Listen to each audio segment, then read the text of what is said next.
آپ کی جو بہن تھی جن کی دوستی تھی امیر بیگم صاحبہ کے ساتھ، تو وہ بھٹو صاحب کو خط انہی سے لکھواتی تھی آپ کی بہن کے ذریعے. وہ کیا وہ جو بتاتی تھی وہ لکھتی ہوں گی جو بھی، لیکن وہ ان سے خط لکھواتی تھی اور ان کے جواب آتے تھے، پتہ نہیں کون پڑھتا تھا. تو یہ تمام چیزیں مطلب یہ اتنا ہمارے خاندان میری بہنوں کے ساتھ ان کا بہت تعلق رہا. اور پہلے تو وہ کہیں آتی جاتی نہیں تھی، لیکن بہت آگے چل کے پھر وہ کراچی بھی آنے جانے لگی، پھر وہ حیدرآباد بھی جاتی تھی، میرے بہنوں کے پاس جاتی تھیں، ان سے ملنے جاتی تھیں. ایک بچی انہوں نے اڈاپٹ کی تھی، پھر ان کو کراچی میں گھر ور لے کے دیا. اچھے جب دن آئے پیپلز پارٹی کے، ان کے میاں کو کسٹم میں نوکریاں دلوائیں.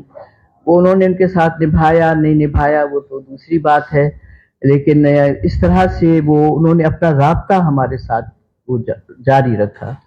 تو یہ جب آپ کی ملاقات راشدی صاحب سے ہوئی تو یہ شادی کا فیصلہ یہ کس کی طرف سے پروپوزل تھا؟ آپ تو بہت ہی زبردست رومانٹک ڈرامہ کرنے والی ریڈیو حیدرآباد کی آرٹسٹ تھی، اور یہ ان کو ابھی بھی خوبصورت ہے، ان کو بھی جوانی میں دیکھا ہے، بہت ہی ہینڈسم. تو یہ معاملہ کیسے طے ہوا؟ میں نے سنا ایسے اس زمانے میں بیچ میں اس کی رازدار صرف ایک یہ سامنے بیٹھی ہے یہ سلطانہ ہے. یہ انہوں نے یہ راز مجھے ابھی تک نہیں بتایا، اتنی سارے راز بتانے کے باوجود. اچھا نہیں میں کس کو بتاتی، میں تو اسی کو بتاؤں گی نا، کیونکہ ایک دفعہ یہ مجھے شاید کراچی چھوڑنے آیا تھا. میں نکلتی تھی یونیورسٹی سے کیونکہ اس کے پروگرام کی ریکارڈنگ ہوتی تھی، رات میں ہوتی تھی فروزاں کی ریکارڈنگ. پھر یہ مجھے اپنے گھر لے کے جاتی تھی، رات پوری رات ہم باتیں کرتے تھے. صبح کو پھر اس کے پروگرام کی ریکارڈنگ ہوتی، روشن تارا. یہ ٹیلی ویژن والا دور ہے. ہاں یہ ٹیلی ویژن والا. ہاں اور پھر میں یہ مجھے بس پہ چھوڑنے آتی، میں بس میں بیٹھ جاتی اور پھر گاڑی کھاتا میں اتر جاتی تھی. تو اس میں ان سے ملاقات ہوئی تھی سندھ یونیورسٹی میں. میں جب واپس آئی تو مجھے ڈپارٹمنٹ کا میں چیئر پرسن بنی. تو ڈپارٹمنٹ کا حال بڑا خراب تھا، تو میں نے کہا کہ وائس چانسلر صاحب سے میں ریکویسٹ کروں کہ بھئی ذرا اس کا کچھ کر دیجئے.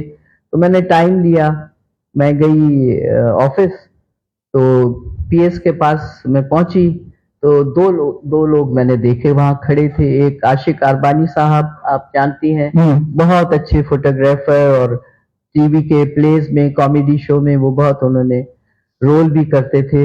اور ان کے پاس میں نے دیکھا ایک بہت ہی خوبصورت بندہ کھڑا ہے، حسین. تو میں نے میرا منہ تو نہیں کھلا لیکن میں نے دل ہی دل میں اپریشیٹ کیا کہ واٹ دا ہے. ہاں مجھے ابھی بھی یاد ہے، وائٹ شرٹ، وائٹ پینٹ، شاید جوتے بھی وائٹ ہوں گے، اور ہاف سلیوز، اور یوں کر کے بالکل لاپرواہ، مطلب کوئی فرق نہیں میں کون ہوں کیا ہوں. انہوں نے کوئی خاص کیا بہت بڑی چیز بن چکی تھی محتاب چلنا. تو اسے کہا عاشق اربانی ادھی تا خبر ہے تا سنجاڑو راشدی صاحب کے. مجھے راشدی صاحب کے راشدی صاحب یہ راشدی صاحب اسان جو پروجیکٹ ڈائریکٹر ہے. مجھے نہ دا ماں کون سنجانا. اچھا تاں سنجاڑو ادھی جیسا دوست آپ کو سانجو ہی. اچھا اتنی دیر میں مجھے پی وی سی صاحب نے اندر بلوا لیا. میں چلی گئی، ان کو میں نے کہا کہ سر یہ ہے. اس نے کہا ٹھیک ہے. وہ اپلیکیشن میں لے گئی تھی، باہر نکلی اتنی دیر میں، کیونکہ ہمارے پاس تو گاڑی نہیں ہوتی تھی تو وائس چانسلر کی گاڑی لینے اور چھوڑنے ہمیں جاتی تھی. تو میں نیچے آئی تو اس نے کہا میڈم 2 منٹ، وہ کہیں کسی کو چھوڑنے گیا، آپ انتظار کیجئے. تو ایک گاڑی کھڑی ہوئی تھی اور عاشق بھی وہاں کھڑا ہوا تھا، یہ بھی صاحب بھی تھے. تو عاشق نے کہا، عاشق اربانی نے کہ ابھی تاکہ راشدی صاحب چھڑے اچے. تو میں نے ان کی طرف دیکھا تو راشدی صاحب نہ ہاں بولے نہ بولے، کھڑے ہوئے ہیں. میں نے کہا لو بھائی یہ آدمی ہے جو کچھ کہہ ہی نہیں رہا ہے خود سے. میں کہا نہ کوئی بات نہیں، ابھی گاڑی آ جاتی. نہیں کہا اس نے. آپ اتنی مشہور ہو چکی تھی کہ آپ کو پہلی بار کوئی بندہ ایسا ٹکرایا ہے کہ نہیں بولا کہ بھائی چلے میں آپ کو ڈراپ کر دیتا ہوں. اس نے کچھ نہیں بولا. میں کہا نہیں بولتا ہے تو نہیں بولے، مجھے کیا ضرورت پڑی ہے. خیر ہے یہ راز آج کھلا ہے. اچھا مزے کی بات میں دوسرے دن تشریف لائے میرے دفتر، ان کو انسٹرکشنز ملے کہ بھئی آپ جائیے گا IR ڈپارٹمنٹ چیئرپرسن سے ملیں، ان کو کیا کام کروانے ہیں. تو یہ آئے میرے پاس، کہا کہ جی بتائیے. میں نے کہا جی یہ میرا دفتر یہ ٹھیک کرنا ہے، لائبریری میں رنگ کروانا ہے، اور اسٹاف روم میں وغیرہ وغیرہ. تو اس نے کہا اچھا آپ یہاں کیا چاہیں گی؟ تو میں نے کہا کہ اچھا اس میں جو ہے آپ پنک کلر کروائیں میرے دفتر میں. تو ہی لکڈ ایٹ می، کہتا ہے کہ دفتر میں پنک کلر نہیں چلتے ہیں. میں کہا اچھا تو پھر جو آپ کا دل چاہے. تو اس نے کہا ہاں ٹھیک ہے آف وائٹ بہت اچھا ہوگا میں آپ کے. تو انہوں نے پھر میرے پورے ڈپارٹمنٹ کو بہت اچھی طرح سے جو بھی ضرورت تھی وہ پوری کی. اتنی دیر میں گفتگو پھر بات. میں نے جا کے اپنی بہن سے پوچھا، باجی عزیز سے، میں کہا یہ کون آدمی ہے؟ یہ پتہ نہیں کون، راشدی صاحب سب کہہ رہے ہیں. مجھے کہا بہت اچھا لڑکا ہے، آفتاب کا دوست ہے، اور بہت اچھا، بہت تمیزدار، ہمارے گھر آتا ہے. میں کہا اچھا، اوہو. تو جب گھر آتا ہے تو پھر گھر آتا ہے. تو آپ نے کہلوایا کہ گھر آؤ. ڈپارٹمنٹ کا رنگ نہیں کروانے کے ایسے رنگ مجھ پہ تو جی. تو پھر اس کے بعد آپ کی جگہ سے بڑی بڑی مشہور شادی تھی سندھ کی، اور مجھے معلوم ہے پیر حسام الدین راشدی اس میں ان کی طرف سے سب کو دعوت نامے گئے تھے. اور میرے ساتھ میں بیڈ ریسٹ پہ تھی. سو میری پہلی بار ان سے بات ہوئی فون پر. میری بھی راشدی صاحب کی طرح انہوں نے کہا میں حسام الدین راشدی بول رہا ہوں. میری بھی ٹانگیں کانپنے لگی مجھ سے کیوں بات کر رہے ہیں. تو انہوں نے کہا کہ یہ شادی ہے اور آپ اس میں ضرور آئیں.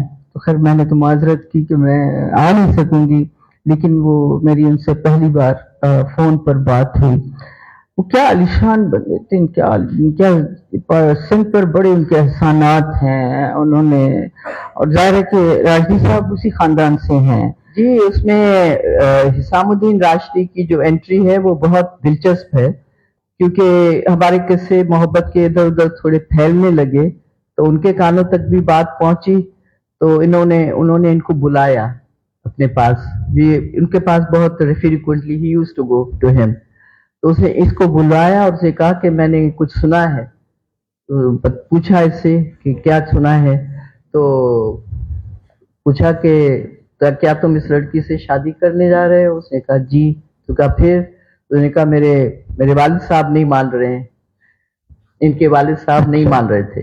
انہوں نے جب بتایا گھر والوں کو تو ایز یوزول جیسے ہوتا ہے کہ اتنی جو ٹی وی پہ آتی ہے، پڑھاتی ہے، اتنی بڑی افسر ہے، تو تمہارا کون سا گھر سنبھالے گی، بچے سنبھالے گی، کیا تمہیں کھانا بنا کے کھلائے گی، کیا کرے گی؟ تو اس نے کہا جو بھی ہے بس شادی اسی سے کرنی ہے. تو انہوں نے جب ان کو کہا کہ وہ نہیں مان رہے، اس نے کہا چھوڑو تم اپنے باپ کو، میں تمہاری شادی کرواؤں گا. اور میں آج سن رہی ہوں کہ وہ پرسنلی آپ سب لوگوں کو فون کر رہے تھے. کمال کیا تھا انہوں نے. اپنے ان کی طرف سے جو شادی کا دعوت نامہ تھا وہ پیر حسام الدین راشدی کی طرف سے تھا. اور آپ یقین کریں مجھے تو بعد میں پتا چلا کہ پاکستان سے کون ایسا مشہور آدمی، رائٹر، صحافی، پروفیسر وہ ہوگا جو نہ آیا ہو اس شادی میں. اور دوسری بڑی بات کہ بے نظیر بھٹو صاحبہ، مجھے عبداللہ میمن صاحب کمشنر ہوتے تھے حیدرآباد کے. اچھا یہ اور میری بہنیں اور پھر حسام الدین راشدی گئے تھے بیگم نصرت بھٹو کو شادی کی دعوت دینے کے لیے. انہوں نے یہ ڈیٹ دی تھی 26 فیبروری. حالانکہ کچھ اور پروپوز اس نے کہا نہیں 26 کو آپ کرو. 26 ہو گئی تو مجھے عبداللہ میمن صاحب نے فون کر کے کہا کہ ادھی آپ فکر نہیں کرنا، ہم نے سارا سیکیورٹی کا انتظام اور پروٹوکول اور یہ سب کچھ ہم نے کیا ہوا ہے. تو اور بے نظیر صاحب آ رہی ہیں. تم نے کہا بے نظیر صاحب آ رہی ہیں؟ میں پریشان ہوں. میں نے کہا تو بیگم بھٹو کو آنا تھا، بے نظیر کہاں سے آ رہی ہیں؟ تو کہا کہ بے نظیر بھٹو آ رہی ہیں اور آپ بالکل پریشان ہیں، سارا سیکیورٹی کا ارینجمنٹ ہے. تو that's how Benazir came along with Sanam along with Nasir جو ان کے منگیتر تھے. ان کی دو دوستیں ہوتی تھی میرے خیال میں، سائرہ اور ان کی بہن، ایک سیکٹری بھی بنی تھی ویمن ڈیولپمنٹ کی. وہ لوگ آئے تھے سب لوگ. اور آپ نے میرے گھر میں تصویریں دیکھی ہیں بڑی مشہور وہ تصویر جو بے نظیر آپ کے کان میں سرگوشی کر رہی ہیں، وہ تصویر بڑی مشہور ہوئی تھی ان دنوں اخبارات میں. اچھا میک اپ اس نے شادی کا میک اپ اس نے کیا اور مجھ سے کہتی میک اپ، تو میرے پاس تو دو چار چیزیں ہوتی تھی، ایک بلش آن ایک لپسٹک، تو یہ کہتی اس سے کیا ہوگا اب شادی کا میک اپ. میں نے کہا میرے پاس تو یہی ہے. پھر یہ اوپر کھڑکی سے شبو تمہارے پاس کچھ میک اپ ہے، میری بھابھی کو کہ جی جی آپا جی آپا. وہ بیچاری اپنا سارا میک اپ کا سامان لے کر آئی، اس نے میرا شادی کا میک اپ کیا اور اتنا اچھا کیا. میں کسی وہ بیوٹی پارلر میں نہیں گئی تھی. اور یہ کریے میں کہوں کم کرو زیادہ نہیں کرو، چپ کر کے بیٹھو میں کر رہی ہوں کچھ نہیں ہوگا. اچھا بے نظیر کے ساتھ جو تصویر ہے وہ مشہور ہے، وہ سرگوشی میں کیا آپ کو دعائیں دے رہی تھی، کیا ہو رہا تھا؟ وہ میرے کان میں آہستہ سے کری کہ یہ آدمی تم کو کدھر سے ملا. یہ مونچھا والا ہسبینڈ اچھا ہوتا ہے، یہ آپ کا مشورہ تھا. اب یہ تو ہم تو پوچھنا تو آپ کو چاہیے، وہ بعد میں. تو اس نے پہلا سوال یہ کہ یہ تم کو کدھر سے ملا. میں نے کہا قسمت. چلیے اس کے بعد آپ کا سارا جو بیوکریسی کی تو آپ یونیورسٹی سندھولوجی یہ سب کو پتا ہے، اور اس کے بعد آپ سیکرٹری کلچر ہوئی اور پھر ایجوکیشن کی طرف سیکرٹری ایجوکیشن ہوئی آپ. اور یہ ساری باتیں جو ہیں ایکچولی یہی باتیں ہیں جو سب کے سامنے منظر پر ہیں. پھر اس کے بعد آپ کے دو بچے بڑے ماشاءاللہ. رافع تو ابھی بہت بڑا فلم ڈائریکٹر بن چکا ہے، جس کے ابھی دیمک فلم چلی اور باہر سے بڑے اس نے انعامات جو ہیں وہ سمیٹے ہیں، ایوارڈز یہ وہ. اور آپ کی زندگی میں رافع کے ساتھ پروین شاکر کا بیٹا، وہ دونوں مل کے کام کر رہے ہیں. آپ کی زندگی میں پروین شاکر کی دوستی بھی رہی ہے. خیر بڑے لوگ آپ کی زندگی میں آئے. اب ہم آتے ہیں آپ کے سیاسی کریئر کی طرف، اور آپ نے سیاست میں جو آپ کا آنا کیسے ہوا. آپ ایم پی اے ہوئی اور آپ کا بڑا زبردست رول تھا سندھ اسمبلی میں حزب اختلاف کی طرف سے کھڑے ہو کر سندھ کے مسائل پر بات کرنا. یہ بڑا آپ کا زبردست رول تھا اور لوگوں نے بڑا اس کو اپریشیٹ کیا. پھر آپ پیپلز پارٹی میں چلی گئی. اچھا یہ بھی بڑا اس طرح حیران بھی کرتا ہے کہ آپ پیپلز پارٹی میں کیسے گئیں. تو یہ سارے فیصلے کیسے ہوئے؟ کیا راشٹری صاحب نے چاہا کہ آپ پیپلز پارٹی میں جائیں، آپ خود سے گئیں؟ نہیں، فیصلے تو ہم دونوں مل کے ہی کرتے ہیں. یہ اپنے فیصلے مجھ پر تھوپتا نہیں ہے، لیکن ہم ڈسکشن ضرور کرتے ہیں. پیپلز پارٹی میں ہم پہلے کیوں نہیں گئے، اس کی ایک وجہ یہ تھی کہ جب مرتضیٰ بھٹو واپس لوٹے ملک میں تو اس نے فیصلہ کیا کہ اس کو بھی الیکشن میں آنا ہے. جب الیکشن میں آنا ہے تو بیگم بھٹو میں الیکشن ٹرانسمیشن کر کے نیشنل اسمبلی کا واپس آ رہی تھی کراچی. تو وی آئی پی لاؤنج میں بیگم بھٹو ملی مجھے. وہ آئی تو میں نے کہا کہ نیشنل اسمبلی کے پتہ نہیں کتنی کانسٹیٹیوئنسی سے مرتضیٰ کھڑا ہوا، ایک بھی سیٹ اس نے نہیں جیتی، اور آپ جو ہیں پتہ نہیں کدھر سے آ رہی ہیں، آپ نے اس کی تو ورک ہی نہیں کی ہے. تو کہتی ہے میری بیٹی بہت چالاک ہے، اس نے مجھے جان بوجھ کے گلگت بھیج دیا تھا کہ امی آپ جا کے گلگت میں ورک کرو پیپلز پارٹی کی. تو میں وہاں کیسے ورک کرتی، لیکن میں کہا مجھے آپ کے گھر آنا ہے اور اکبر سے کہو کہ ہیلپ کرنی ہے، ابھی جو پروونشل اسمبلی کا جو الیکشن آ رہا ہے اس میں وہ ہیلپ کرے مرتضیٰ کے لیے. میں کہا جی ضرور. میں نے آ کے اس کو بتایا تو دین شی کیم اور اس نے کہا کہ لاڑکانہ سے مجھے بے نظیر میرا ورکر میرے ساتھ نہیں ہوتا ہے، میں اکیلی چلتی رہتی ہوں، لوگوں تک میں نہیں پہنچ سکتی، تو آپ ذرا مجھے مدد کریں. تو اس نے اپنی کانسٹیٹیوئنسی جو تھی وہ وہی تھی جو ہمارے گاؤں میں آتی تھی. لوگ آنے لگے، پوچھنے لگے کہ آپ کس کو ووٹ کریں گے. انہوں نے کہا بھئی ہم تو ان کو کریں گے، ویسے آپ لوگوں کی جو بھی مرضی ہو. تو دے گاٹ دا آئیڈیا کہ یہ ان کو ووٹ کرنے جا رہے ہیں. But then the main thing which made the difference was, this is again history, کہ ہی اسپوک ٹو پیر پگاڑو صاحب، جو کہ وہ بھٹو اور یہ ایسے تھے اگینسٹ ایچ ادر. یہ کہتا ہے راجہ سائیں سے جو اس وقت پیر صاحب ہیں، بٹ نہیں اس سے کہا کہ آپ پیر صاحب سے بات کریں کہ وہ مدد کرے ادھر، ان کے آپ کے جو مرید ہیں وہ ان کو ووٹ کریں. تو اس نے کہا ہمیں کوئی ڈانٹ کھانی ہے اپنے بابا سے، ہم تو نہیں کریں گے بابا، خود ہی بات کرو. تو جب ایک ان کے خان محمد اس نے فون کیا پیر صاحب سے، کہا کہ یہ اس طرح سے کہہ رہے ہیں اکبر، تو اس نے کہا پاگل ہو گیا ہے اس کے بیٹے کے، اس کے کیا مجھ سے کہہ رہا ہے کہ اس کی مدد کرو بھٹو کے، میں کیسے کروں گا اس کی مدد؟ کہاں ہے اکبر، بات کراؤ. کی بھی جان نکلی. خیر اسے کہا کہ یہ کیا ہے تم پاگل پن والی بات کر رہے ہو.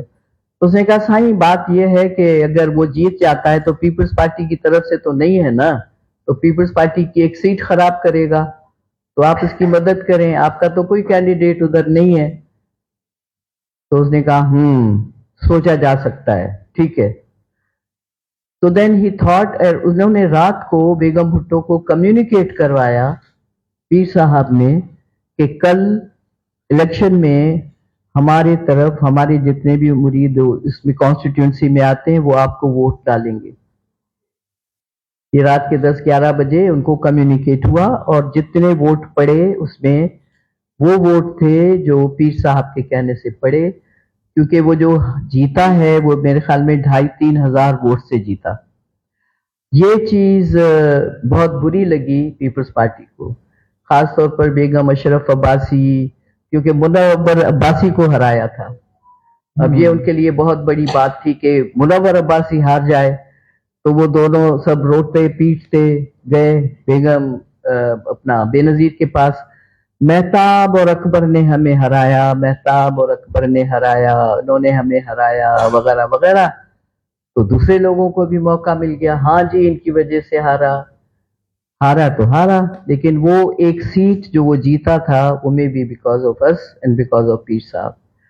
تو دوسرے دن پھر بیگم بھٹو نے ان کو گلدستے تھینک یو کے بھجوائے.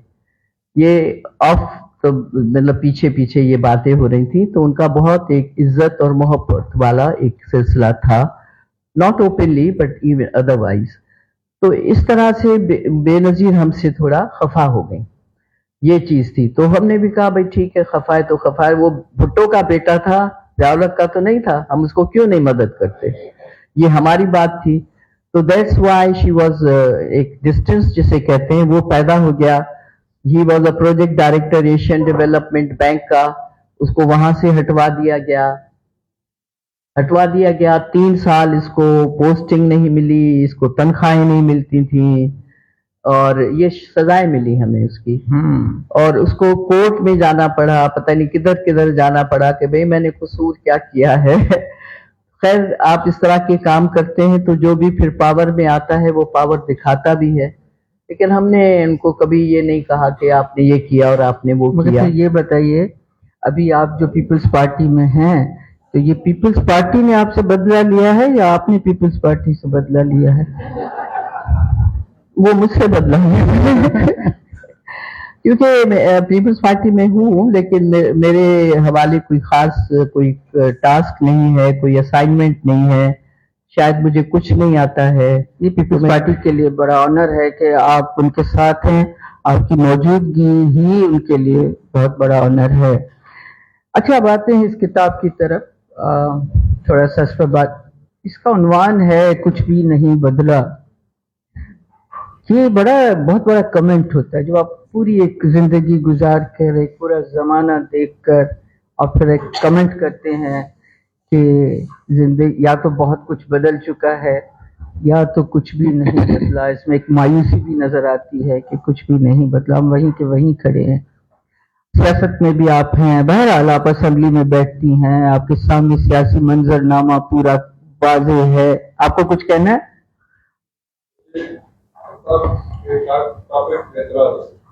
جی کس ٹاپک پر؟ کچھ نہیں بدلا پر آپ کو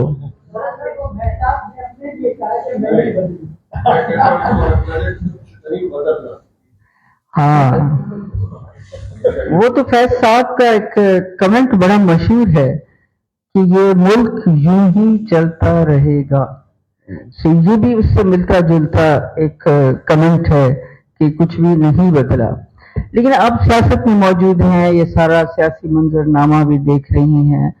اچھا، اس سے پہلے یہ کیونکہ کتاب ہے میرے سامنے رکھی ہوئی، میرا خیال ہے کہ یہ اضافی گفتگو ہو جائے گی، لیکن میں ہمارے جو حاضرین مجلس ہیں ان سے ذرا شیئر کرتی چلوں. آپ نے 6 کتابیں لکھی ہیں، 6 کتابوں کی مصنفہ ہیں. آپ کا مطالعہ بڑا وسیع ہے. آپ نے شاہ سائیں کو پڑھا ہے، شاہ سائیں پر آپ کا اپنا ایک مطالعہ ہے اور اس کا بیان آپ نے شروع سے شاہ سائیں کو بالکل صحیح انداز سے پڑھا ہے. میں یہ کتاب پڑھ رہی تھی تو اب یہ اسی سیاسی منظرنامے کے حوالے سے ایک چیز میں نے اس میں کچھ 2-3 مضامین ایسے دیکھے جو اقبال کی شاعری کے حوالے سے ہیں، مگر اقبال کی وہ شاعری جو مسلم امہ کو مخاطب کر کے کی گئی ہے، اس کا ذکر بہت مجھے اس میں نظر آیا.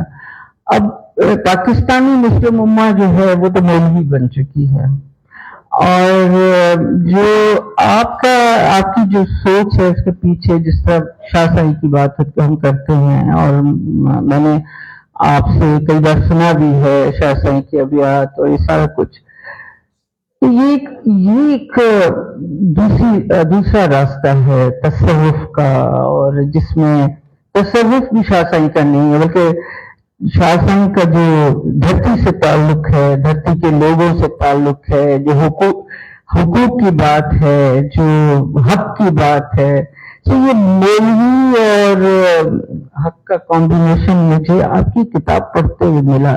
اقبال کا وہ مسلم امہ کا جو مولوی بن چکا ہے، اقبال نے کچھ کسی بھی حوالے سے لکھا ہو اور ہم مولوی بن چکے ہیں. یہ تنگ نظری جو سماج میں، ریاست میں، سیاست میں ہر طرح سے آ چکی ہے، اس کے گھیرے میں ہم اس وقت موجود ہیں. آپ اسے کس طرح دیکھتی ہیں as politician? As a politician تو میں چیزوں کو دوسرا تناظر ہوتا ہے، لیکن جو آپ حوالے دے رہی ہیں کہ شاہ عبد اللطیف بھٹائی ہیں اور ایک طرف اقبال ہیں. اقبال نے جب تصور دیا مسلم امہ کا تو اس کے سامنے ایک دوسری دنیا تھی،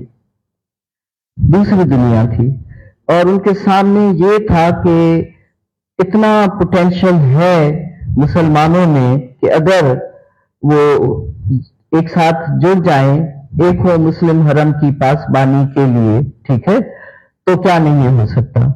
لیکن ایک ہونا جب ایک ہی نہیں ہوتے، تو یہ خواہشیں تو بہت سے شاعروں نے کی ہوئی ہے. تو اقبال جو تھے وہ کوئی رومانی شاعر تو نہیں تھے، ان کا تصور، ان کا خیال جو تھا وہ بہت دوسری جگہ جاتا تھا. بہت ہی ان کی تخیل غرناطہ میں جا رہا ہے تو اس کی کیا شاعری، وہ تو زبردست. میں وہی کہہ رہی ہوں کہ آپ وہ غرناطہ میں جا کے پوری آپ کو اسلام کی تاریخ ان کی شاعری میں نظر آتی ہے. اسی طرح سے آپ ان کی شاعری آپ دیکھیے، جتنے بھی ان کے اشعار ہیں اس کے پیچھے ایک جو محور اور مرکز آپ کو سوچ کا نظر آتا ہے، وہ مسلمانوں کا اتحاد، کہ کسی صورت یہ متحد ہو جائیں. لیکن جب آپ تاریخ کو پڑھتے ہیں تو ہمیں تو 3-4 خلفاء کے بعد ہی یہ چیز ان کی زندگی میں ہی نہیں ہوا، اور ان کے حضرت علی کے بعد تو تاریخ ہی دوسری ہو گئی اور اتنے سانحے ہوئے. تو ہم کب متحد تھے مجھے یہ بتائیے.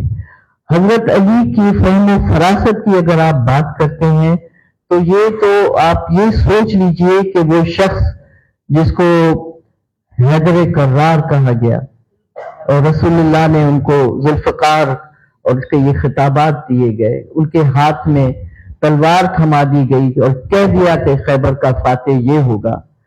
وہ شخص جب خلیفہ بنتا ہے تو زندگی ان کی اس میں گزر گئی کہ مسلمانوں کے درمیان جنگ نہیں ہونی چاہیے، اختلاف نہیں ہونا چاہیے. انہوں نے اپنے آپ کو، اس ریزسٹنس کو ہمیشہ روکا کہ جھگڑا نہیں ہونا چاہیے. بنو امیہ ہو، وہ کبھی بھی حضرت معاویہ جو ہے وہ کبھی بھی بیعت کرنے کے لیے نہیں آئے حضرت علی کی، ویسے کی ویسے معاملہ اسی طرح رہا، اور وہی آخر میں جا کے سانحہ کربلا پہ اس کا اینڈ ہوتا ہے۔ یہ ہماری تاریخ ہے جس کی اب آپ جو بھی تشریح کریں، جس طرح سنبھالیں، جس طرح سے ایکسپلین کریں، تو علامہ اقبال کے سامنے بھی یہ تمام چیزیں ہیں۔ انہوں نے جس طرح سے تاریخ کو دیکھا، لیکن ان کے پاس دو کمبینیشن تھے۔ انہوں نے اپنی تاریخ کو بھی دیکھا، پھر وہ پوری دنیا میں گھومے ہیں، پھر مغرب کو انہوں نے دیکھا ہے، پھر وہ جرمنی گئے ہیں، پھر وہاں انہوں نے دیکھا کہ یہ قومیں کیا کر رہی ہیں، انسان کا انر دیکھا۔ تو کہنے کی بات یہ ہے کہ جب شاعر خود کو دیکھیں، باہر کی دنیا کو دیکھیں، پھلتی پھولتی ہوئی ترقی کرتی ہوئی دنیا کو دیکھیں، اپنے روشن ماضی کو دیکھیں، سلطنت عثمانیہ کے 700 سالوں کو دیکھیں، انہوں نے کیا نہیں کیا، لیکن پھر ان کا زوال آپ دیکھیے کہ زوال کیسے آتا ہے۔ تو یہ عروج اور زوال کی کہانیاں، جو رومن امپائر کو آپ دیکھیے وہ کیسے دھڑام سے گر گئی، تو یہ تو قدرت ہے اللہ کی کہ وہ ایک عروج پر جو چیز جاتی ہے وہ تو ایک قانون قدرت ہے کہ جو اوپر گئی ہے اس کو نیچے تو آنا ہی آنا ہے، لیکن اس کو اوپر لے جانے والے بھی انسان ہوتے ہیں جن کے سامنے ایک مقصد ہوتا ہے، اور اس کو گرانے والے بھی وہی انسان ہوتے ہیں جو خود کو سنبھال نہیں سکتے۔ تو مجھے ایسے سمجھ میں آتا ہے کہ کچھ لوگوں کے سامنے زندگی کا مقصد ہوتا ہے، بڑی جد و جہد کر کے وہ مقصد حاصل کرتے ہیں، اور بڑی جد و جہد تک کے بعد وہ اس مقصد کو اپنے آنے والے لوگوں کو ٹرانسفر کرتے ہیں۔ اب اس میں سے کون کیا سیکھتا ہے، کیونکہ ہم یہ دیکھتے ہیں کہ یہ ڈائنسٹیز رہی ہیں، خاندان در خاندان در خاندان، کہاں بابر آیا اور کہاں جا کے آخر میں کون سا تھا جو بیچارہ، وہ اب وہ کس طرح سے دو گز زمین بھی نہ ملی کوئے یار میں، ٹھیک ہے، وہ اس طرح سے ان کا اختتام ہوتا ہے۔ تو یہ ہمارے سامنے ایک پوری تاریخ ہوتی ہے، لیکن پھر ہم نے یہ بھی دیکھا، کسی کا کہا کہ what you learn from history you don't learn any thing from history. ہم پڑھتے ہیں، تاریخ بھی پڑھتے ہیں، سب دیکھتے ہیں، سب سیکھتے ہیں، لیکن ہم تاریخ سے کچھ نہیں سیکھتے، کیونکہ تاریخ آپ کے سامنے کھلی ہوتی ہے، بتاتی ہے کہ عروج کیسے ملتا ہے اور زوال کیسے آتا ہے۔ تو یہ تمام چیزیں ہیں۔ تو اب جو اقبال کا جو فلسفہ تھا وہ تو مسلم امہ کے لیے تھا، جو کسی نے سمجھائی نہیں۔ اقبال آپ کو پسند ہیں، آپ پڑھتی ہیں؟ مجھے لگ رہا ہے ہمیں بھی اقبال بہت بڑی شاعر ہے، بہت بڑی شاعر ہے۔ تو آپ تو آج کل پاکستانی خلفاء کے بیچ میں بیٹھی ہیں، سارے خلیفے اسمبلی میں موجود ہوتے ہیں، اور بڑے سارے خلیفوں کو آپ سن رہی ہوتی ہیں، ہر ایک خود کو بڑا خلیفہ سمجھ رہا ہوتا ہے، اور کیسا محسوس کیسا کرتی ہیں جب خاموشی سے خلیفوں کو دیکھ رہی ہیں بولتے ہوئے؟ اور کیا، میں وہاں خاموشی بڑے معنی رکھتی ہے، میں خاموش ہوتی ہوں اور میں کہتی ہوں میں یہاں کیا کر رہی ہوں لیکن آئی ٹرائی ٹو کنٹریبیوٹ جو بھی with in the parameters of assembly میں کنٹریبیوٹ کرتی ہوں۔ اس میں دو چار چیزیں ہوتی ہیں، آپ اسے محکموں سے سوال کر لیں، وہ آپ کو جواب دیتے ہیں، ایک روٹین ہوتا ہے، لیکن زیادہ تر آپ کنٹریبیوٹ کرتے ہیں جو ہماری اسٹینڈنگ کمیٹیز ہوتی ہیں۔ اس اسٹینڈنگ کمیٹیز میں آپ ان محکموں کو بلاتے ہیں جن کے حوالے کچھ کام ہوتے ہیں، اور وہ کام نہیں ہوتے تو آپ ان سے سوال جواب کرتے ہیں، اور اکثر سوال جواب جو ہوتے ہیں، جو ہم نے بھی سنا جب بینگ دا بیوروکریٹ، کہ جی یہ ہو جائے گا، جی ہو جائے گا، گا گی گو، ہاں جی کر دیں گے جی ہو جائے گا۔ تو یہ ہماری بدقسمتی سے یہ تاریخ رہی ہے، اور بدترین ادوار سے ہم گزرے ہیں۔ اور مجھے آپ یہ دیکھ لیجئے کہ جو پہیا مڑا ہے پاکستان کا، وہ بھٹو صاحب کی پھانسی کے بعد، اگر وہ شخص زندہ رہ جاتا تو شاید آج پاکستان کی تقدیر یہ نہیں ہوتی. آپ کو ان سے لاکھ اختلاف ہوں کیونکہ وہ بھی اپنی مرضی کے بادشاہ تھے نا. اور میں نے جو انٹرویوز کیے ہیں کے ٹی این کے لیے اس میں نے ان کے ساتھیوں کے انٹرویوز کیے. غلام مصطفیٰ جتوئی, عبدالحفیظ پیرزادہ, مصطفیٰ کھر, ممتاز بھٹو, یہ وہ 4 لوگ تھے جنہوں نے بھٹو صاحب کے ساتھ زیادہ سے زیادہ وقت گزارا, تکلیف والا وقت گزارا, اور اس کے بعد پھر ان کو جو اسائنمنٹس دیے گئے وہ انہوں نے کیسے پورے کیے. مصطفیٰ کھر کا بھٹو صاحب سے اختلاف کیوں ہوتا ہے, ممتاز بھٹو کیا چیزیں بتاتے ہیں کہ کمزوری کیا تھی بھٹو صاحب کی, اور حفیظ پیرزادہ کیا بتاتے ہیں کہ کون سی چیزیں تھیں اگر یہ نہ ہوتی تو شاید ایسے ہو جاتا. مصطفیٰ جتوئی کیا کہتے ہیں کہ میرے ساتھ کیا زیادتیاں ہوئی. میں اس کتاب کو, ان کو انٹرویوز کو میں نے ٹرانسکرائب کیا ہے اور وہ ابھی بک میں آئیں گی. یہ تاریخ ہے آپ کی. اکبر بگٹی کے پاس ہم گئے تھے, ڈیرا بگٹی ان کا انٹرویو کرنے. جو باتیں اکبر بگٹی نے بتائی ہیں وہ بھی تاریخ ہے کہ پاکستان نے بلوچوں کے ساتھ کیا کیا ہے. آج آپ اس کا نتیجہ دیکھ رہے ہیں جو ہو رہا ہے بلوچستان میں. بٹ کوئی بھی اس ریئلائزیشن کرنے کے لیے موجود نہیں, ان کو لوگوں کو سننے کے لیے کوئی موجود نہیں. کوئی نہیں سننا چاہتا کہ ان نوجوان لڑکیوں اور لڑکوں کا کیا خیال ہے, کیوں نہیں سنا جاتا. محرم بلوچ اگر بول رہی ہے تو اس میں کیا غداری ہے. اس کا بھائی اٹھا لیا جائے, کسی کا باپ اٹھا لیا جائے اور آپ آواز بھی نہ اٹھاؤ, تو ہم کہاں ہیں, کون سے ملک میں ہیں. تو یہ تمام چیزیں جو ہیں یہ اس ملک کے لیے اور لوگوں کے لیے, سوچنے والے ذہنوں کے لیے بہت بڑے سوالات پیدا کرتے ہیں. آپ بھی نہیں بول سکتی, میں بھی 10 دفعہ سوچوں گی بولنے سے پہلے, بھئی میں کوئی ایسی چیز نہ کہوں میرے گھر والے, میرے بچے, میرا میاں میری وجہ سے تکلیف میں نہ آ جائیں. اب ہم اس منزل پہ آ گئے ہیں کہ ہر آدمی سچ بولتے ہوئے ڈرتا ہے. ہماری ہمتیں جواب دے گئی ہیں. میں اگر 78 ایئرز کی ہو کے اپنے لیے کوئی اس طرح کی مخالفتیں کیا میں برداشت کر سکوں گی. اس وقت وہ جو جیل میں بیٹھا ہوا ہے بندہ, مور دین 75 پتہ نہیں کتنا, وہ اتنی ریزسٹنس کے ساتھ, ریزیلینس کے ساتھ, کیا ہے اس کے دماغ میں, کیا ہے. تو یہ سوال ہمارے سب کے سامنے ہے. آپ کسی سے بھی اس کی سیاست پر اختلاف کر سکتے ہیں, لیکن جب آپ جمہوریت جمہوریت جمہوریت کرتے ہیں تو جمہوریت کا مطلب کیا ہوتا ہے کہ اس کو حق ہے بات کرنے کا. آپ اس کی بات سنیں, آپ اختلاف کریں بے شک, لیکن اس کی بات تو سنو. تو ہم کہاں ہیں. تو میں کہا کہ ملک, آخری میں چند سوال کروں گی, 2 سوال, اور پھر میں چاہوں گی آج کے سیشن میں ہم سوال جواب نہیں کریں گے.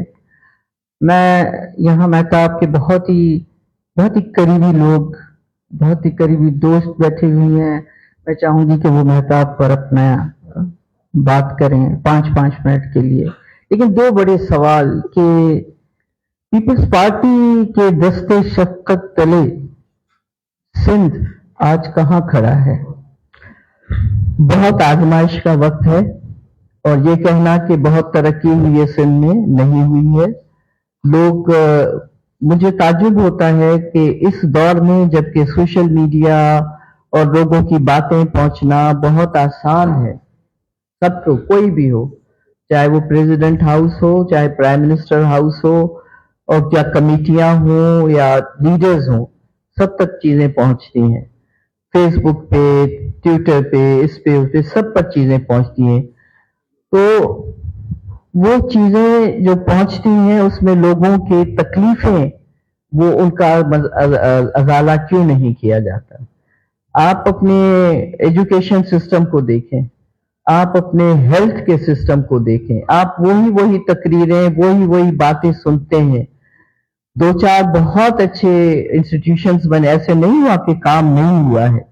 NICVD جیسا جو ہاسپٹل بنا ہے وہ آپ کو پورے پاکستان میں نہیں ملے گا، اور جہاں پر ایک پیسہ خرچ کیے بغیر آپ کا علاج ہوتا ہے، بہت اچھی بات ہے۔ اسی طرح سے اور بھی انسٹیٹیوشنز ہیں جو بنائے گئے، لیکن آپ کا تعلیم کا نظام درہم برہم ہے۔ آپ جب میرٹ کی عزت نہیں کریں گے، میرٹ پر آپ ٹیچرز نہیں رکھیں گے، جو کاپی کر کے پاس ہوتے ہیں، آپ کے بورڈز جو ہیں وہ ان کا بورڈز کی پرفارمنس ایک بہت بڑا سوالیہ نشان ہے۔ آپ ان کو ٹھیک نہیں کریں گے۔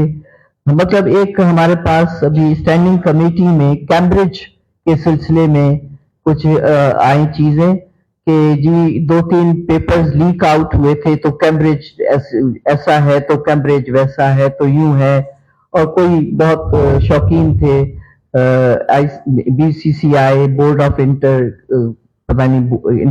بورڈز، ان کا خیال تھا کہ یہ کیمبرج ہمارے انگوٹھے کے نیچے ہو جائے۔ میں نے مخالفت کی، میں نے کہا پہلے اپنے بورڈوں کو سنبھالو۔ ایک اچھا بنا بورڈ ہے، وہ مان رہے ہیں کہ لیکیج ہوئی ہے، لیکن وہ اس کو انویسٹیگیشن کر رہے ہیں، وہ یقین دلا رہے ہیں کہ بھئی ہم ان کو ٹھیک کر دیں گے۔ کہنے کا مطلب یہ ہے کہ آپ کا کون سا ادارہ ہے جس پر آپ بھروسہ کر سکتے ہیں؟ کہاں ہے کریڈیبلٹی؟ اداروں کی کریڈیبلٹی نہیں ہے۔ آپ کی بیوروکریسی جتنی کمزور بیوروکریسی میں آج دیکھ رہی ہوں، ہمارے زمانے میں بیوروکریسی ایسی نہیں ہوتی تھی، ہم تو کھڑے ہو جاتے تھے وزیر کے سامنے۔ میں اپنی مثال دے سکتی ہوں، جھگڑے ہی ہوتے تھے، چاہے وہ پیپلز پارٹی کا وزیر ہو یا MQM کا ہو یا کسی کا بھی ہو، میں اپنی بات سامنے رکھ دیتی تھی کہ قانون اس کی اجازت نہیں دیتا ہے، میں اس کو نہیں ریکمینڈ کروں گی، آپ کو کرنا ہے آپ کر دیجئے، آپ کے پاس پاور ہے، مجھ سے نہ لکھوائیں۔ کتنے لوگوں میں آج یہ ہمت ہے وہ یہ کہیں؟ پیسہ چلتا ہے نا، کرپشن۔ تو اب یہ آپ نے میرے سوال کا جواب دے دیا۔ لوگ جو ہیں مطلب نہیں کہنا چاہیے، یا کہنا چاہیے کہ اگر ایک چپراسی کی بھی نوکری ہے تو لاکھوں میں بکتی ہے، کلرک اس سے زیادہ لاکھوں میں بکتا ہے، اور بڑی نوکری ہے وہ کروڑوں میں جاتی ہے، تو ہم کہاں دیکھیں پھر؟ ایک عام میرٹ پر آنے والا شخص جو پبلک سروس کمیشن کا امتحان بھی پاس کرتا ہے، آج اتنی بڑی خبر اخبار میں لگی ہوئی ہے کہ public service commission itself is questionable، اور مجھے پتا ہے کہ questionable ہے۔ تو جب یہ چیزیں ہمارے سامنے ہیں تو یہ کس سے بدلہ لیا جا رہا ہے؟ آپ کس کو خوش کرنا چاہتے ہیں؟ تو تبدیلی جو میں کہہ رہی ہوں کہ کچھ نہیں بدلا، تو میں غلط تو نہیں کہہ رہی ہوں۔ شاید ہمارا زمانہ بہت اچھا تھا کہ ہمیں ایک بھروسہ ہوتا تھا کہ جو میری ٹیچر ہے وہ اگر فیصلہ کر رہی ہے تو صحیح کر رہی ہے۔ آپ کو وہ کون جو وہ یہاں مارتی تھی، کون والی، میتھس والی، توبہ، وہ جو تھی وہ ان کو یہاں مارتی تھی اگر یہ کوئی غلطی کرتی تھی، لیکن چونکہ وہ مارتی تھی تو یہ سیکھتے بھی تھے، لیکن وہ سنسیئر ہوتی تھی، اس کا طریقہ غلط تھا لیکن وہ بہت کچھ سکھا بھی گئی ہے۔ لیکن آج آپ کچھ بھی نہ کرو آپ پاس ہو جاتے ہو، آپ کچھ بھی نہ کرو آپ ٹاپ پہ آ جاتے ہو۔ پھر اگر کوئی ایسا ایگزام ہو جہاں اس طرح کی چیزیں نہ ہو تو وہ سارے 95% والے فیل ہو جاتے ہیں۔ That shows the credibility of your votes۔ تو پھر آپ کس کو بتانا چاہ رہے ہیں؟ تو کہاں سے ہم شروع کریں گے؟ تو یہ چیز کیا اوپر تک نہیں پہنچتی، یا کوئی بیچ میں پردہ ہے جو ان کو نہیں معلوم؟ وہ کیوں اس کو بہتر نہیں کرتے؟ میں نے تو اسمبلی کے فلورز پہ کھڑے ہو کے کہا تھا کہ پلیز 3 محکموں کو آپ معاف کر دیجئے، ایک تعلیم، ایک صحت اور ایک پولیس۔ تو پھر کمائی کہاں سے آئے گی؟ تو اگر ان 3 محکموں کو چھوڑ دیا جائے، آپ کے پاس اور بہت محکمے ہیں، اریگیشن ہے، روڈز اینڈ ورکس ہے، بہت سارے اور بھی ہیں محکمے، لیکن یہ 3 محکمے اگر چھوڑ دیے جائیں اور ان کو میرٹ پہ چلایا جائے تو آپ کی تقدیر بدل سکتی ہے، بدل سکتی ہے۔ مطلب میں آخری سوال آپ سے کرتی ہوں، یہ آخری سوال ہے ہمارا کہ ابھی جو آپ بات کر رہی ہیں اسی کے حوالے سے یہ جو 40-50 صوبے بنانے کی بات چل رہی ہے اور ہر طرف سے یہ آواز سنائی دے رہی ہے، سندھ بڑا حساس صوبہ ہے اس معاملے میں، اور سندھ کو بھی تقسیم کرنے کی جو بات ہو رہی ہے، آپ ہمارے بڑے میں صرف کیونکہ آپ اسمبلی میں میں اس لیے نہیں کر رہی، کیونکہ آپ پیپلز پارٹی میں ہیں میں اس لیے نہیں پوچھ رہی، آپ ہمارا بہت بڑا سرمایہ ہے، آپ کی آواز بہت ویلیو رکھتی ہے ہمارے لیے۔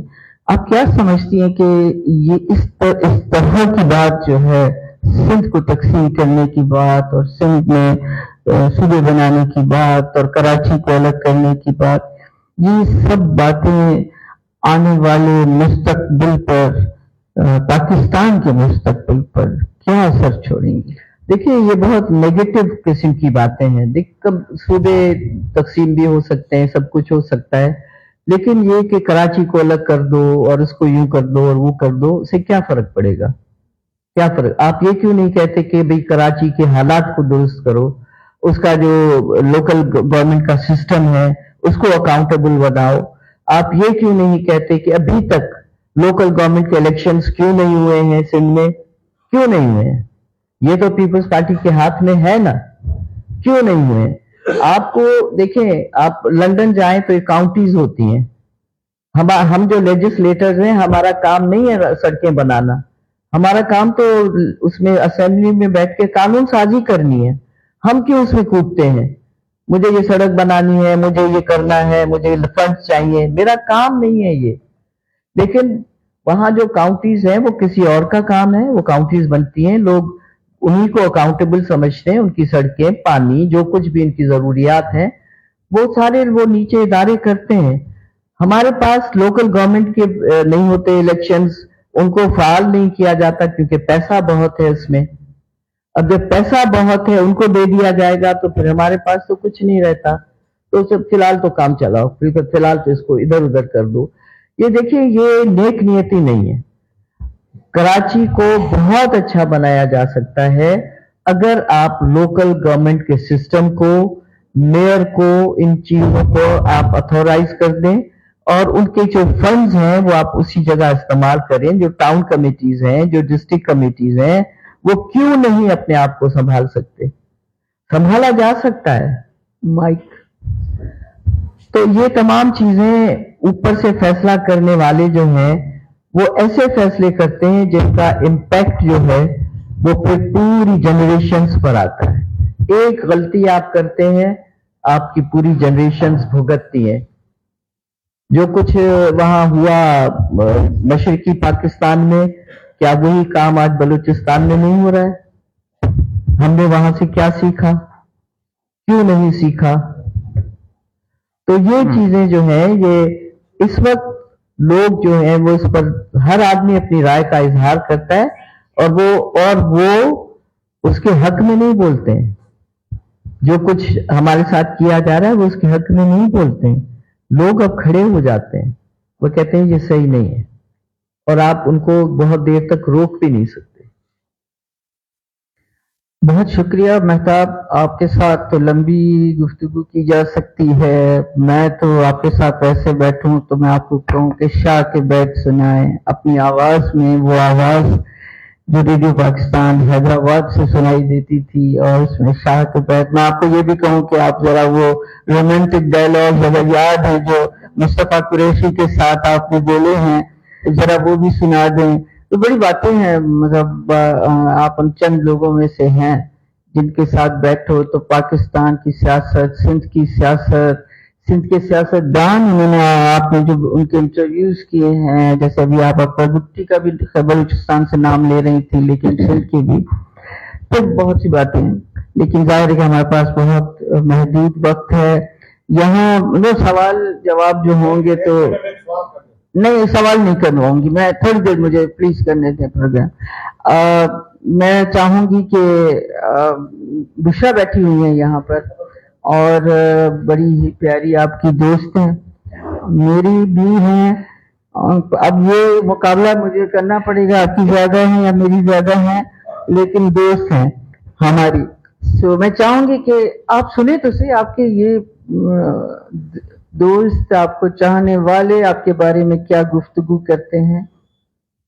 السلام علیکم. ویسے تو مائک کی ضرورت نہیں ہے, پنجابیوں کی آواز ویسے ہی پہنچ جاتی ہے ہر جگہ, بغیر مائک کے, بغیر فون کے بھی میں بات کر لیتی ہوں. خیر, مہتاب راشدی صاحبہ ایک بہت ہی معتبر ہماری زندگی کا حوالہ ہے, اور ایک سفر ہم نے جو ان کا دیکھا ہے ماشاءاللہ. جس طرح ان کی کتاب بھی میں نے بھی آدھی تو پڑھ لی ہے, لیکن میں نے کہا تھا میں جہاز میں پڑھوں گی, پر میں کل سے شروع کی ہے. جس طرح میں سب ایک سفر جو مختلف شخصیات کے حوالے سے اس میں ڈسکس ہوا ہے, فیض صاحب بھی اس میں ڈسکس ہوئے ہیں, اور جس طرح انہوں نے ان کے اوپر مقالے لکھے ہیں, جیسے معاشرتی اعتبار سے ہمارے ملک میں کیا تبدیلیاں آئی ہیں, اور پھر خاص طور پہ سندھ کی اور شاہد الطیف بھٹائی کے حوالے سے ان کی بڑی ماشاءاللہ ریسرچ ہے, اور سندھی کی 5 کتابیں آپ نے لکھی ہیں, 5 لکھی ہیں ماشاءاللہ. تو اپنی زبان میں بھی لکھنا, اور اس کو پھر اتنی اس کے ساتھ ساتھ یہ اردو میں جس طرح سے انہوں نے سارا تجزیہ کیا ہے, تو آپ کو ایک ہی کتاب میں ایک بہت سمجھ لیں کہ ایسا سفر دیکھنے کو ملتا ہے جس میں مختلف موضوعات, چاہے وہ اقبال ہو, چاہے شاہ لطیف ہو, چاہے وہ فیض صاحب ہو, ان سب کی آئیڈیالوجی اور ہمارا معاشرتی جو سفر شروع ہوا ہے پاکستان کے حوالے سے, ان سب کا ایک جائزہ نظر آتا ہے, جو کہ ماشاءاللہ ایک بہت ہی مطلب کہنا چاہیے کہ بڑے مضبوطی کے ساتھ وہاں ہمیں نظر آتا ہے. ہم تو ان کو ایک بہت بڑی ایجوکیشنسٹ, بہت ہی پیاری تو دوست ہیں یہ, لیکن اب جب سب نے ان کو فروزہ میں دیکھا, ان کی وہ پیاری سی اسمائل جو ہے نا, یہ ایسے کہہ رہی ہیں اکبر راشدی صاحب جو وہ اسمائل کے پیچھے پیچھے تھے, اور ان کو کچھ پتا نہیں تھا یہ کیا کرتی ہیں. اس مسکراہٹ پہ ساری دنیا مرتی تھی, ہے نا, پھر دیکھا, پھر میں سمجھتی ہوں. باقی چیزیں تو خیر ظاہر ہے کہ بہت ہی قابل قدر ہیں, اور بہت ہی پیاری سی دوست ہے. میں تو یہ کہتی ہوں کہ بڑی میری خوش نصیبی ہے کہ ان جیسے لوگوں کے ساتھ میں دوستی کا دم بھر سکتی ہوں, یا میں کہہ سکتی ہوں, کیونکہ میرا تو وہ لیول نہیں ہے جتنا ماشاءاللہ بھاری بھرکم ان کی شخصیت کا ایک پورا اورا ہے. سو اللہ ان کو زندگی دے, اور ان کو بہت بہت پیار محبت سب جگہ سے جیسے ملتا ہے ایسے ملتا رہے.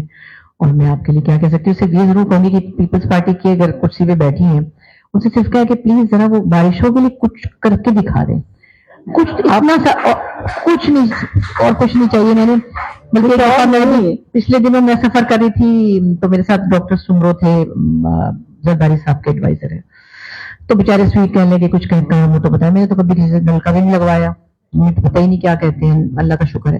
تو میں نے کہا میری طرف سے ایک کام ان کو کہہ دیجیے زرداری صاحب کو پلیز. کہنے لگے جی جی. انہوں نے کہا پتہ نہیں فروٹ مانگے گی کوئی. میں نے کہا ان سے کہیں کہ ساری زندگی سے ولن بنے ہوئے, ایک دفعہ ہیرو بن جائیں. اور ہیرو کس طرح بنے گے, جتنے فقیر ہیں نا یہاں پہ سب کو اٹھا کے پھینکنا نہیں, وہ پھر سے آ جائیں گے. ان کو کہیں ایک ووکیشنل سینٹر میں بند کر دیں, ان کو وہاں ان کو ہنر سکھائیں. اور میری یہ فرمائش ہے, مجھے نہیں چاہیے کچھ. ہنسنے لگے. میں نے کہا ان کو کہیں موقع دے رہی ہوں میں ان کو ہیرو بننے کا, ولن بن بن کے وہ تھک گئے ہوں گے اب تک. پھر ان کا ایک دن فون آیا, کیسی ہیں آپ, کیا حال ہے, کچھ اینی تھنگ. میں نے کہا میں نے آپ سے کیا کہا تھا, زرداری صاحب کو میرا پیغام دیا کہ نہیں دیا, ہیرو بن جائیں ایک دفعہ, کہ فقیر ہی ختم کر دیں. کہ ہم کہ جی پیپلز پارٹی نے فقیر ختم کر دیے ہیں, پانی کا رستہ ٹھیک کر دیا, نالے ٹھیک کر دیے, اتنا سا کام.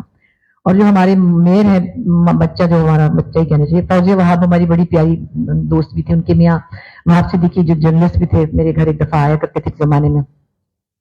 تو مزے کی بات, جب پچھلے الیکشن میں جب انہوں نے شروع کرنا تھا مرتضیٰ وہاب نے, تو ان کا فون آیا, السلام علیکم بشراپا کیسی ہیں, یہ وہ, میں مرتضیٰ وہاب ہوں. میں کہا جی اچھا کون, مجھے کیا پتا کہ میں فوزیہ وہاب کا بیٹا. آئے میں نے کہا بیٹے کیسے ہیں آپ, خیریت سے, میں نے دیکھا نہیں تھا. میں نے کہا یا اللہ فوزیہ اتنی پیاری تھی, اتنی ہماری اچھی دوست تھی, کہے تو چلے گی ان چوروں کے ساتھ, ہے ہم کہیں چلے گی. اب وہ بیچارہ مجھے کہہ رہا تھا کہ مجھے سپورٹ کرے, میں تو اس کے پیچھے ہم کہیں بیٹھ گئی جا کے, پتہ نہیں کیوں. اور تو آپ کے بہت اتنے اچھے جرنلسٹ, ان کو کیا پڑی تھی کہ جا کے چوروں کے ساتھ مل جاتے. وہ بیچارہ چپ ہی ہو گیا نا, کہ میں تو چلیے, وہ کہنے یہ چاہ رہے تھے کہ مجھے آپ کی سپورٹ چاہیے. میں نے تو سنتے ساتھ ہی نا اس نے حملہ ہی کر دیا.